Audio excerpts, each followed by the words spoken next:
हिमाचल की अहम खबरों की ओर पांवटा साहिब में विश्व हिंदू परिषद की एक अहम बैठक आयोजित हुई। जानकारी देते हुए सिरमौर में विश्व हिंदू परिषद के मंत्री सुनील चौधरी ने कहा कि बैठक में विभाग, जिला, प्रखंडों, पंचायतों से आए दायित्ववान कार्यकर्ताओं को आगामी 6 माह के लिए जो कार्यक्रम प्रांत से आए हैं उसकी जानकारी विस्तार से दी गई।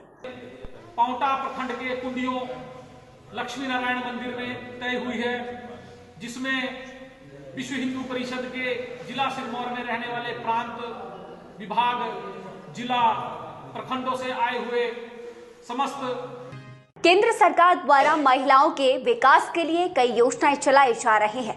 सांसद इंदु गोस्वामी ने महिला मोर्चा के कार्यक्रम में कहा कि केंद्र सरकार द्वारा चलाई जा रही महिलाओं के सशक्तिकरण में केंद्र सरकार द्वारा चलाई जा रही विभिन्न कल्याणकारी योजनाएं महत्वपूर्ण भूमिका निभा रही है। और मैं गर्व से कहती हूँ कि आज लड़कियों का, खास करके ग्रामीण क्षेत्रों का, पिछड़े क्षेत्रों की लड़कियों का ड्रॉप आउट कम हुआ है स्कूलों से। क्यों? क्योंकि प्रधानमंत्री जी ने एक तो शिक्षा नीति, जो नई शिक्षा नीति है वो बेटियों को सुरक्षा तो प्रदान करेगी। विधानसभा का बजट सत्र इस बार काफी हंगामेदार रहने वाला है। हालांकि बजट सत्र का विपक्ष बड़े ही बेसब्री से इंतजार कर रहा है। इस बाबत नेता प्रतिपक्ष जयराम ठाकुर का भी बयान सामने आया है। जयराम ठाकुर ने कहा कि बजट सत्र के लिए भाजपा पूरी तरह से तैयार है। पूरे जोश शोर के साथ अब नोटिफिकेशन का मुद्दा उठाया भी जाएगा। 12 से 18 मार्च तक होने वाले 14वें जनजातीय युवा आदान प्रदान कार्यक्रम का आगाज हो गया है। इसमें 5 राज्य के युवा भाग ले रहे हैं। राज्यपाल श्री प्रताप शुक्ला ने इस दौरान कहा कि इससे आदिवासी जनसंख्या का देश के विकास में सहयोग भी बढ़ेगा। भारतीय संस्कृति और सभ्यता को जानने के लिए यह महत्वपूर्ण प्रयास है। मुझे अत्यंत प्रसन्नता हो रही है। मैं बधाई देना चाहता हूँ नेहरू युवा केंद्र संगठन हिमाचल प्रदेश को, जिनके माध्यम से 12 मार्च से 18 मार्च तक शिमला में 14वां आदिवासी युवा आदान प्रदान कार्यक्रम का आयोजन किया जा रहा है। मैं इस कार्यक्रम में देश के विभिन्न जिलों से आए। इस बीच रुकेंगे एक छोटा सा ब्रेक के लिए, बने रहे।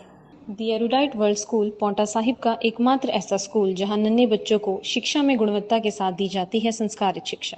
दी एरुडाइट वर्ल्ड स्कूल में छात्रों को खेल खेल में किया जाता है शिक्षित। दी एरुडाइट वर्ल्ड स्कूल ने बेहतर शिक्षा देकर जिला सिरमौर में बनाई है एक अलग पहचान।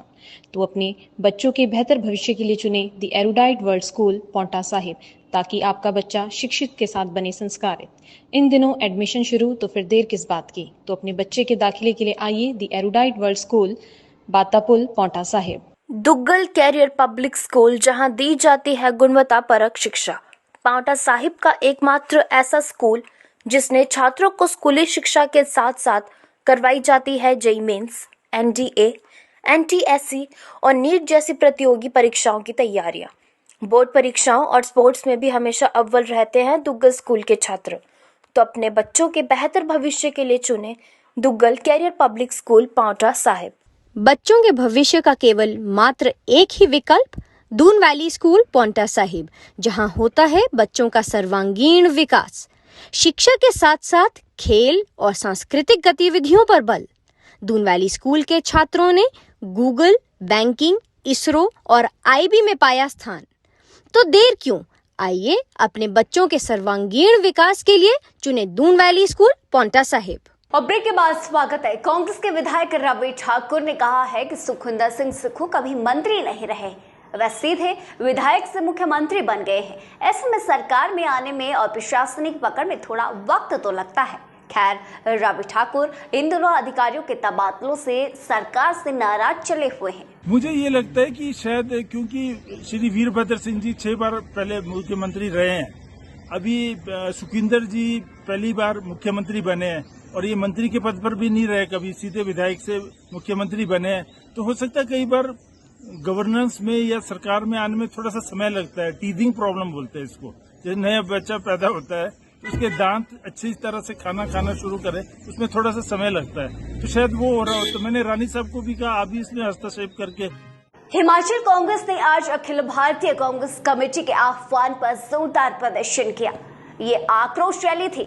आक्रोश रैली अडानी समूह के खिलाफ थी। राष्ट्रीय आह्वान पर हिमाचल कांग्रेस के पदाधिकारियों और कार्यकर्ताओं ने जोरदार प्रदर्शन किया। हालांकि कांग्रेस के प्रदेश अध्यक्ष रानी प्रतिभा सिंह ने इस पूरे जन आक्रोश रैली की कमान संभाली और कहा कि हर सेक्टर में सिर्फ और सिर्फ 2 ही पूंजीपतियों को आगे किया जा रहा है।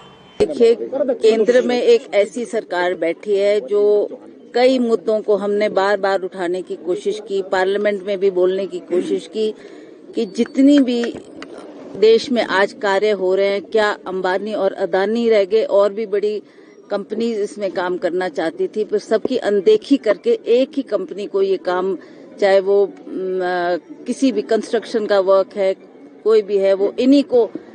सुखू सरकार द्वारा डिनोटिफाई किए गए संस्थानों के विरोध में भाजपा लगातार हस्ताक्षर अभियान और जन आक्रोश रैलियां निकाल रही है। नेता प्रतिपक्ष जयराम ठाकुर ने कहा कि सुखू हिमाचल के लोकप्रिय मुख्यमंत्री हैं। जब से उन्होंने सत्ता संभाली है, संस्थानों पर ताले लगा दिए हैं। इतिहास में ऐसा पहली बार हुआ है कि पहला बजट भी अभी पेश नहीं हुआ और लग रहा है कि सरकार का ये अंतिम वर्ष है।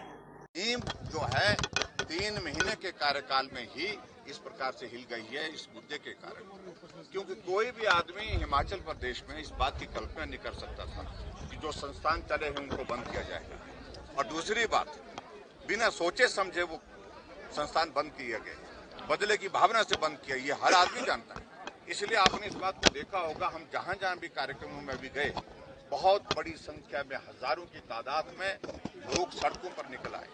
लोग ये चाहते हैं कि विकास तेजी से हो, विकास अवरुद्ध न हो। आज के लिए फिलहाल इतना ही, जल्द लौटेंगे बड़ी खबर के साथ।